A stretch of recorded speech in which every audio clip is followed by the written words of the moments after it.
And welcome. In this video I will show you how to post on Binance app or Binance Square.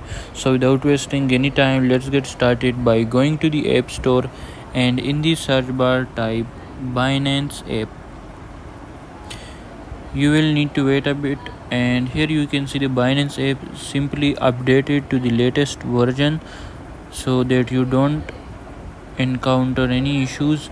Once you update it to the latest version, just go and simply tap on the Binance app. Here what you need to do is simply tap on the three white lines in the top left corner of the screen.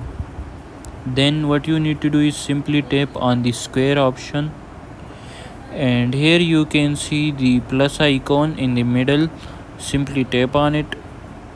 Now you can either post article or video or a post itself, so simply tap on post,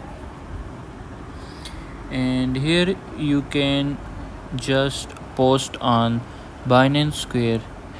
So that's it for this video. Make sure to like and subscribe for more. Until next time, see you soon in another video.